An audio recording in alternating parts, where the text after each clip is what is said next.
All right, now that we have our tracking set up, it's time to create our ad. Let's go to facebook.com/ads/create.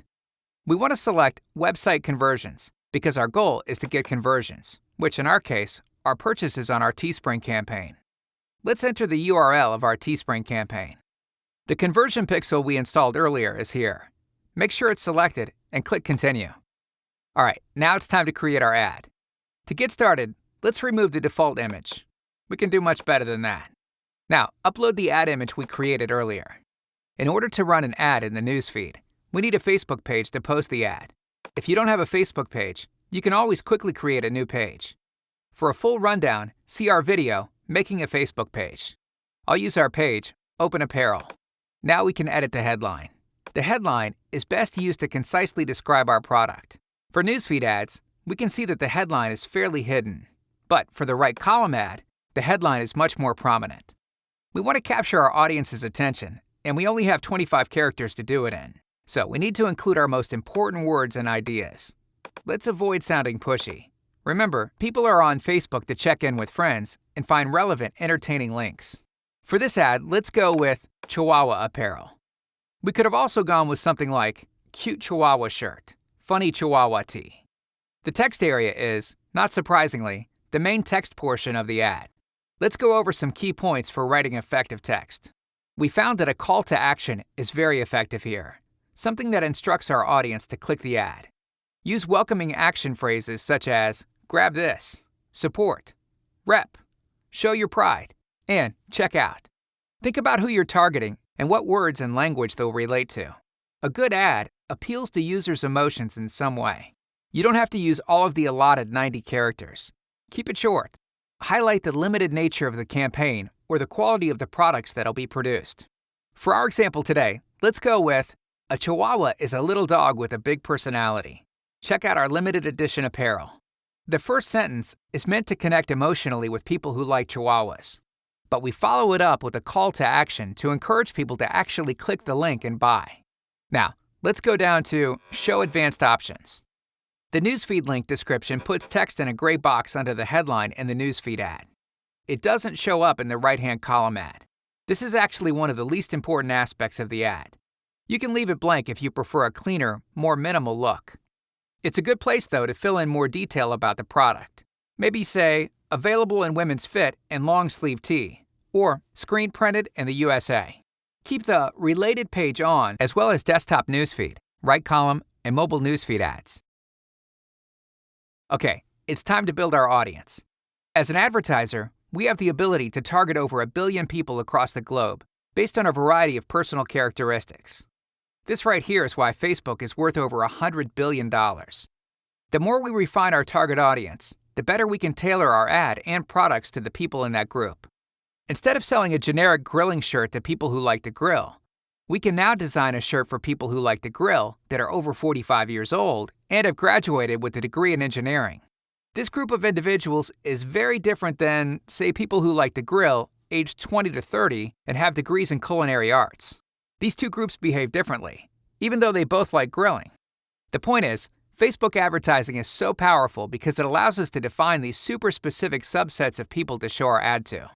As we filter our audience, Facebook tells us how many people fit this definition that we've created with the potential reach meter. For this reason, the Create Custom Audience area can be an extremely useful tool for doing market research before we design our shirt. We're able to identify specific demographic niches and then design products geared toward these niches. That way, before we start designing, we have a good idea how big our market is. The first category is location, which is fairly straightforward. The default location is the United States, but we can target zip codes, cities, states, or countries. We can also choose to exclude certain locations. For example, we can target the whole US, but exclude Las Vegas. Sorry, Vegas. The shirt we're advertising isn't geographically specific, so we'll keep United States. Here we have age and gender. Fairly self-explanatory. If you have a design that's geared towards either men or women, or a certain age group, this is your opportunity to target them specifically. The shirt we're advertising today is geared towards women, so let's select women. One thing to note is that people aged 45 and over are more likely to share and buy a product via Facebook. Similarly, on average, women are slightly more likely to share and buy than men, but there are always exceptions. This information is useful for filtering large audiences. If our audience is large, we can usually convert at a slightly higher rate by targeting people that are a little older. Languages allows us to target people based on the languages they speak. This can be useful for marketing to specific ethnic groups. Just enter their native language. Interested in lets us target based on sexual orientation. With relationship status, we can target based on people's relationship status. The education area gives us the ability to target people based on their education level and what they studied. We can pick specific colleges and majors, which is useful for targeting certain professions. If we wanted to target dentists, we could go after people who study dentistry. Just know that fields of study tend to be small audiences. Workplaces allow us to target employees who have listed their employer on Facebook. These tend to be very small groups of people, but can be useful for specific scenarios. For example, if we had a shirt that said, "I hate barking dogs," it might make sense to target mailmen. We can enter people who work at the United States Postal Service, or UPS, or FedEx. Interests allow us to target specific things that people like on Facebook, and is probably the most important targeting feature. Try to get in the mind of your potential buyer. What TV shows, movies, music, magazines, brands, or sports teams do your potential customers have in common? These are what we'll target. You're also able to target certain professions. For example, if you wanted to target sandwich artists, the entry-level position at Subway, just type it in and see if it shows up. There we go. Or we can do account manager or any other job title. So for our campaign, Chihuahua is the most obvious example. Be careful when selecting your word. We can see the Mexican state of Chihuahua is showing up.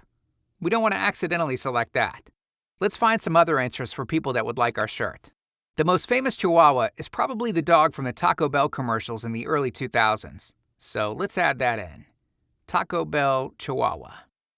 Know that interests only add up, not cross-reference. We're targeting people that like Chihuahuas or the Taco Bell Chihuahua, not just people who like Chihuahuas and the Taco Bell Chihuahua. With this section, we want to be specific as we can, while also making sure that we still have enough people to target. If we were to target people that like dogs, our potential reach shoots up from a few 100,000 to tens of millions. But the rate at which people will click on our ad and buy our shirt will be a lot lower, because these people are less likely to be really passionate about Chihuahuas. This all brings us to a good point though. How big should your target audience be? There's no magic number, but unless your target group is extremely enthusiastic about your design, we'd recommend targeting at least 15,000 people if you're looking for 30 or more sales. But if your audience is too broad, the ad won't perform efficiently. So try to keep your audience under 400,000 or so. Our audience is pretty large, so let's raise the age to 27 and over. Because older people generally buy and share at a higher rate, and this shirt isn't particularly geared towards young people. Moving the age up should make our ad a little more efficient, while decreasing the audience size. With connections, we can target people who already like our page, exclude people who already like our page, or target people whose friends already like our page. This is only useful if you have a page with a huge number of likes. The More Categories section allows us to add additional filters to our target audience, which is useful if you're looking for a way to increase the focus of your audience, particularly if it's large. For example, targeting people with the newest iPhone or iPad will usually give us a more affluent demographic. If our shirt were political, we could target conservatives or liberals and cross-reference that with interests. We could target conservatives who like Chihuahuas. Okay, let's move on to campaign and budget. We're almost there. For name, just give your campaign a name that makes sense to you. This is just for your own personal reference in your dashboard and reports. Let's do Chihuahua shirts. For budget, we recommend starting with something low, say $10 a day, and then turning it up if the campaign is doing well. Facebook will try to use all of your budget before midnight. So if you're creating an ad towards the end of the day, keep your daily budget low and then turn it back up the next day. For schedule, we can schedule the ad to stop running before our Teespring campaign ends, so we're not wasting money on a campaign that's already ended and can't make more sales. Like most online advertising, Facebook sets the cost to display an ad through an automated bidding system. You can manually bid how much you're willing to pay to display your ad, but for the most part, we recommend doing an automatic bid. Just select bid for website conversions, and automatically optimize your bid to get more conversions. If you want, you can manually set your bid for website conversions to anything you'll make money on. So, for example, you can set it to $8 if you make $9 per shirt, and you'll still make $1 for every item you sell from Facebook. That said, $1 per shirt is not a lot of profit, so you should generally keep it a little lower than that. But as long as you'll be monitoring your ad, auto should work fine. Click Place Order. And voila, we have a Facebook ad. As soon as Facebook approves it, which takes anywhere from a few minutes to a couple of hours, it'll start displaying to your target audience.